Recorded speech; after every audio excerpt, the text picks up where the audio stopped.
Now, from WYDC TV, this is Big Fox News at 10. Governor Kathy Hochul continues to urge New Yorkers to get vaccinated as COVID cases continue to increase in the state. Almost all New York counties now are experiencing high levels of community spread. Big Fox News' Matt Kleindienst joins us from Corning with the latest. Good evening, Ann. New York's positivity rate hangs at just over 3% as nearly every county in the state is experiencing high levels of community spread. As of Wednesday, 52 of New York's 62 counties are now classified as areas of significant spread according to the CDC. Chemung and Steuben counties are among that list, with each county reporting a total of 48 new cases yesterday. Overall, the state added over 4,000 new cases yesterday, putting the state's positivity rate at 3.3%. New York also saw 51 hospitalizations and 27 deaths over the past 24 hours. While most counties are experiencing high rates of community spread, New York still ranks among the lowest in terms of how fast the virus is spreading. Additionally, nearly 63,000 people were vaccinated yesterday. Currently, 65% of all New Yorkers have at least one dose of the COVID vaccine. Matt Kleindienst, Big Fox, WYDC in Corning. Pennsylvania students will now be mandated to wear masks while they're in school. Tuesday, Governor Tom Wolf announced the new mask mandate after he ruled out the need for it a month ago. The rule applies to all students and teachers in PA's 500 school districts, regardless of vaccination status. The order goes into effect on September 7th and will be reevaluated in October. Mark your calendars for September 20th. The White House is. That's when it is planning for COVID-19 boosters to be available for anyone who was vaccinated with Pfizer or Moderna. Problem is, approval for that hasn't happened yet. And as Britt Conway reports, it's adding to the frustration inside the FDA. Please, not another one. Another case of COVID-19, another hospitalization, another death. It's inevitable and we know what's going to happen, but the probability of it being a good outcome is very, very low. Especially for the unvaccinated, but less than 62% of people 12 and up are fully vaccinated. As the push to ramp up vaccinations continues, the FDA is assessing additional COVID-19 vaccine approvals, vaccines for kids younger than 12, and booster shots, which U.S. health officials have said they want to be available starting the week of September 20th. We announced our approach in order to stay ahead of the virus. But the FDA hasn't given its authorization, and a source tells CNN there's been some frustration inside the agency about the White House stepping into the FDA's lane and getting ahead of where the science is by setting booster goals. We have also been very clear throughout that this is pending FDA conducting an independent evaluation and CDC's panel of outside experts issuing a booster dose recommendation. But two senior leaders in the Vaccine Review Office are stepping down. In a letter addressing the retirements, the agency's interim director said these are difficult times requiring extraordinary effort. The workload is immense. Morale has suffered, but the virus persists. I'm Britt Conway reporting. Just days after Hurricane Ida slammed into Louisiana as a Category 4 hurricane, the scope of the dire situation residents face is becoming more clear. The levees that underwent billions of dollars in improvements following Hurricane Katrina held up. However, the power grid did not. In some areas, it could be weeks or longer before power is restored. This as temperatures continue to climb. Isabel Rosales is in New Orleans with the latest. It's going to be a long road ahead toward cleaning up here in New Orleans. Let me show you what's right behind me. Take a look right here. Ida has mostly brought a wind event to the city of New Orleans. You can see those roots exposed to this big tree. The sidewalk just pulled right up. And if we move over here to the right, you can see that the branches fell on top of this home, certainly giving them a spook. But as if these people here in Louisiana needed any more problems now, heat is a huge concern here. There's a heat advisory in South Louisiana and Mississippi, and for that reason, New Orleans has opened up cooling centers, also activating 70 buses to drive around town and provide a little bit of relief to those people that are facing triple-digit temperatures inside of their homes without any power. So let's talk about the power situation. There's starting to be bring good news here, good updates here. Entergy, the regional power company, says that it's starting to put out the first wave of light here in New Orleans East. A few limited customers are seeing the lights come back on. But really, it's crucial here that the first priority is going to be critical infrastructure. So hospitals and first responders. Authorities are saying it could take days to weeks to a month in the worst hit parts of Louisiana for people to see the power come back on. As the days go by, it is becoming a more and more desperate situation for families to get basic needs. There are long lines for people to get access to food, to water, to gas. Most gas stations out of gas here in Louisiana. But we are also seeing the generosity of the community, business owners opening their doors, handing out free food, free water, doing everything in their power to give some semblance of relief to these people. Also, the other side of the coin, looting. Reports of arrests made here in the city of New Orleans. That is why the mayor instituted a curfew to curb that. We're also learning a little bit more about the aftermath here. Grand Isle, a barrier island to the south of Louisiana here, 40 to 50% of homes have been wiped out, and authorities believe it'll take 4 to 5 years for that town to be restored. We're also learning more about rescues. North of 350 people have been rescued so far. 80% of those rescues happening in St. John the Baptist Parish, where it saw the heaviest rainfall from Hurricane Ida. It's not clear, however, authorities are saying how many people are in need of help. They have not been able to access some of the hardest hit areas. In New Orleans, I'm Isabel Rosales. The Centers for Disease Control and Prevention is helping people with intellectual and developmental disabilities learn more about COVID-19. The CDC has launched a COVID-19 toolkit with communication resources for those with IDD. The resources explain in plain language how the disabled and their caregivers can protect themselves from the virus. It focuses on 5 topics: getting a vaccine, wearing a mask, social distancing, hand washing, and getting a COVID-19 test. The toolkit also has tips for caregivers on how to ease their loved ones' worries about the virus. Social Security will have to cut benefits in 2034 if Congress doesn't act. That's according to an annual report from the program and Medicare trustees. 2034 is a year earlier than previously projected. That's because COVID-19 caused a drop in employment and a loss of payroll tax dollars. Texas now has one of the strictest abortion bans in the country. The controversial law took effect Wednesday after the U.S. Supreme Court declined to block it. It prevents women from getting abortions after 6 weeks of gestation. That is before many even know they're pregnant. The law also allows citizens to sue anyone who helps a woman obtain an abortion. The Caldor fire continues to threaten thousands of structures in South Lake Tahoe, days after tens of thousands of residents were forced to evacuate. William Lajeunesse has more from South Lake Tahoe, California. Crews here in Northern California are scrambling to get a handle on the Caldor fire. It has now grown to 312 square miles as it moves quickly north towards Lake Tahoe. This is only the second fire in history to cross the Sierra Nevada mountains and is now threatening more than 34,000 structures after burning through hundreds of homes. We're in there actively firefighting and defending the structures that are in there. The fire burned through there extremely fast, extremely hot, and we did the best that we could. But the weather is just not cooperating. Forecasters say extremely low humidity and winds gusting up to 30 miles an hour are expected through Wednesday.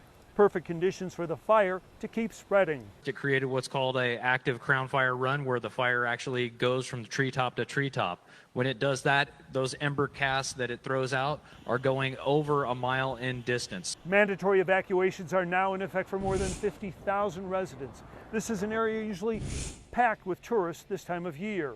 Now just a handful remain in South Lake Tahoe, anxiously awaiting to see where the fire goes. I'm just trying to pick up a few things that I really cherish, but and that's it. So I promised my kid I'd be out of here as soon as I saw any flames anywhere. So red flag warnings are in effect until Wednesday night, possibly longer, with dry, windy conditions expected throughout the weekend. In South Lake Tahoe, William Lajeunesse, Fox News. The Arts Council of the Southern Finger Lakes is opening a new festival starting tomorrow. Residents are invited to the inaugural Imagine Public Art in the Plaza at the Corning Civic Center. Throughout the weekend, the plaza will be featuring local artists, street performers, art installations, and theater and dance performances. The event runs through Sunday. Still ahead tonight, a warning to the unvaccinated ahead of the Labor Day holiday weekend. Given where we are with disease transmission right now, we would say that people need to take these risks into their own consideration as they think about traveling. What health leaders want you to know if you plan on traveling. Here's your local stock market update from Big Fox.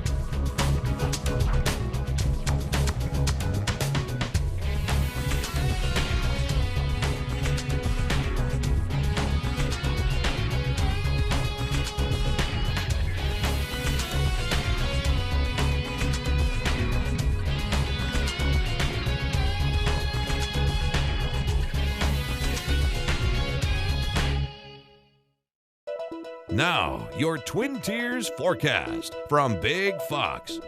Tonight's Big Fox forecast is brought to you by William Mattar. Good evening, everyone. We've been socked in with a lot of clouds and a little bit of rain, especially in our eastern counties, and that resulted in a lot cooler conditions today. In Elmira this afternoon, it was about 10 degrees cooler. In Corning, about 11 degrees cooler in Bath, and down to the south in Williamsport, it was about 15 degrees cooler. This is a result of Ida also combining with a cold front, and it did bring some torrential rain in portions of eastern Pennsylvania. For our area, we were just right at the cusp of it, and so we didn't see as much rain as our neighbors to the south and to the east. So our future radar is showing the heaviest rain will continue to move eastward and away from our area. In fact, it stays to the east as Ida starts to move into the northeast. So I'm expecting all this rain and all the clouds will start to end tonight, and those clouds will also clear away as high pressure builds into tomorrow. North winds will start to take over, and that will dry out our air, scraping the moisture away so it won't be quite as humid tomorrow as it was today. And with that drier air in place, we are expecting plenty of sunshine for your Thursday. But as we make our way into your Labor Day weekend, we are expecting another warm up out ahead of another storm system. But right now our dew points are around 63 degrees, and so as we head into the overnight, those temperatures will really drop down at around 9 o'clock in the morning. If you're planning to do anything outside, it looks like we're going to start off with mostly sunny conditions. Temperatures around 62 degrees, 68 by noon, by 3 o'clock 68. So we'll stay in the upper 60s and lower 70s through the afternoon, and then we drop down to around 65 under a partly sunny sky. So if you're doing anything outdoors tomorrow, great weather for that, as well as Friday and also into your Saturday. But again, we do have another system coming in, and it will increase our rain chances by the end of the weekend. So it's not going to be the best day to do any outdoor or have any outdoor plans. So here's a look at your forecast. We are expecting decreasing clouds tonight. Lows will be around 53 degrees in Elmira, around 55 degrees in Corning, and 52 degrees in Perkinsville. Temperatures will be about 5 to 10 degrees cooler than normal as we head into your Thursday behind the system. So we're looking at highs around 68 degrees in Perkinsville. It's going to be just a tad warmer tomorrow than it was today. We started off in the 60s today, and we really didn't climb up much from that just because of the clouds and the rain. So our highs tomorrow will be around 70 degrees in Corning and also in Elmira. It's going to be just an absolutely gorgeous day. 68, a little bit cooler on Friday. Then expect a warming trend for this weekend and into early next week as that storm system approaches. There could be a few thunderstorms on Sunday, more chances of rain for early next week.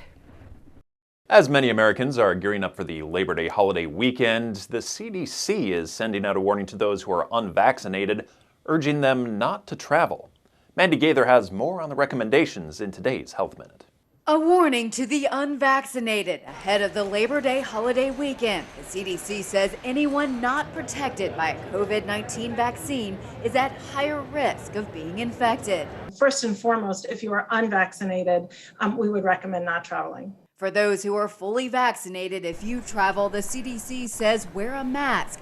But take into consideration the U.S. is surpassing an average of 160,000 new COVID-19 cases a day. Given where we are with disease transmission right now, we would say that people need to take these risks into their own consideration as they think about traveling. When it comes to gathering with friends and family this holiday weekend, the CDC says staying outdoors with others who are vaccinated will help prevent the spread of COVID-19.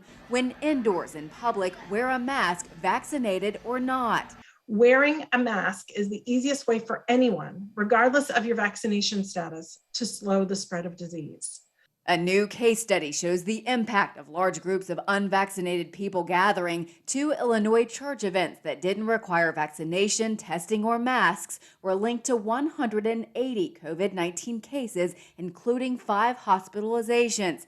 Top U.S. health officials continue to say vaccination is the best protection against the virus. Talk with family and friends who are still unvaccinated about the benefits of the vaccine and consider taking them to get vaccinated over the long holiday weekend. For Health Minute, I'm Mandy Gaither. A preschooler was left on a school bus unattended for more than half an hour, and a camera showed how it was all allowed to happen. Now a New Mexico school district employee is answering some tough questions. Sasha Leninger reports. It's Tuesday, August 17th. And driver William Dale Clark and assistant Steve Jasek are driving bus 618, unloading preschoolers at Shining Star in Rio Rancho. Okay, everybody, send them all down. Come on, guys. Then you see Jasek appear to do a final check, looking at the passenger side of the bus. That's it. That's it? Yes. Thank you. He and the driver, who you can see here, then drive off, not realizing a little boy is in this seat here. You can't see him at all until a kid's head pops up after returning to the bus depot. When I got to seat black 3, which is driver's side, third seat, I noticed sitting there with his backpack next to the window. Karen Ramirez tells an investigator that she learned a student was missing after the school did attendance checks, and the parents of the student said they put their son on the bus. When I touched his cheek, he was warm but not hot. His face wasn't discolored.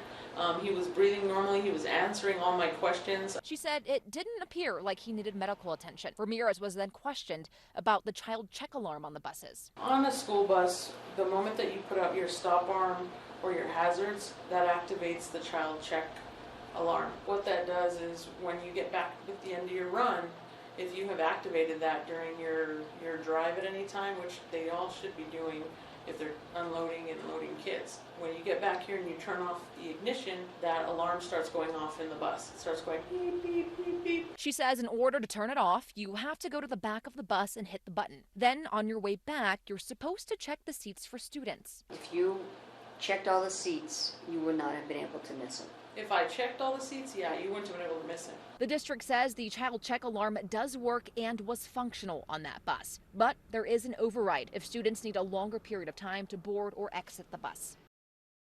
A Virginia bus driver is being hailed as a hero. He spotted a toddler alone on a busy street and stopped his bus to help. As Julio Avila reports, the driver says he's just glad she's okay.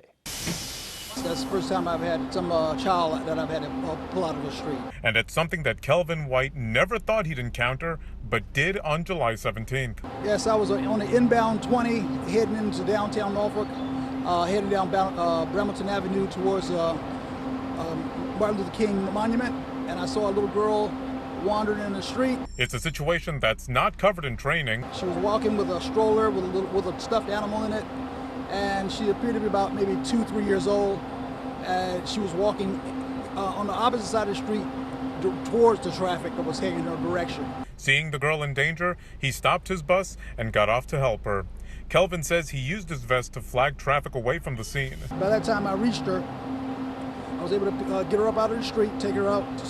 Me and an unidentified man, we went door to door in that neighborhood trying to find maybe the mother or someone who may know the child. Those attempts were unsuccessful, and Kelvin says he took the girl back onto the bus until police arrived. Soon after, Kelvin says the mother was located and was reunited with the girl. It was odd seeing a little girl pushing her stroller in the middle of traffic. I'm a father, and I wouldn't want to find my child out there, in a bad situation. I was very grateful for the actions that he took. It was definitely nothing that we would necessarily expect an operator to do. Alex Brink is Kelvin's supervisor and says he went above and beyond his job description. We're definitely very grateful for his actions and very grateful to have him as one of our bus operators. Yes, I'm hoping it never happens again, but I'm just glad a little girl was safe. Apple says travelers in some states will soon be able to get through security using digital IDs on their phones or smartwatches.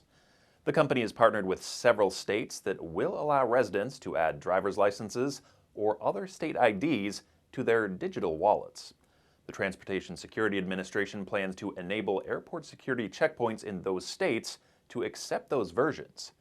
That means passengers will be able to present digital IDs on their phones or watches to pass through. Arizona and Georgia, which is home to the world's busiest airport, are the first to sign on. Walmart is desperate for some new employees. About 20,000 of them, in fact. The new jobs aren't for Walmart stores, though. They're warehouse roles for the retailer's distribution centers. Walmart is offering more than $20 per hour, plus free college tuition for the full and part-time positions. Even so, some experts believe the company will have difficulty filling all those positions. Walmart is holding special hiring events next week to try and attract candidates. A recently married couple is enjoying viral fame, for better or worse, for posting fake invoices to bill guests who RSVP'd to the wedding and then stood them up.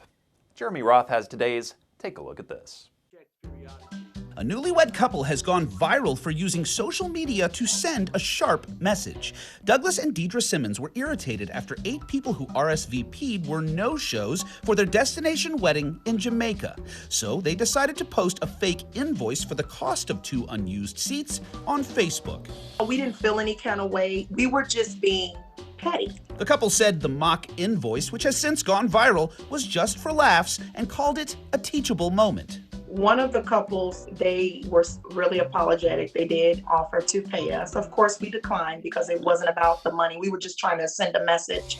Their friends kept the joke going and turned the invoice into t-shirts for the newlyweds. Watch a surprise guest show up during a weather report in Canada. Anthony Furnell was going live with a weather update for Global News Toronto when his Golden Doodle Storm decided to steal the green screen show. Yes, Storm is in the building, getting some treats, walking on thin air. Viewers didn't seem to mind praising the cameo on social media. One called it perfect for the dog days of summer. Finally, if you're looking for a late summer treat, you can now plan your autumn sightseeing using SmokyMountain.com's annual foliage prediction map. The interactive online tool aims to pinpoint, by date, predicted peaks of America's festive fall foliage.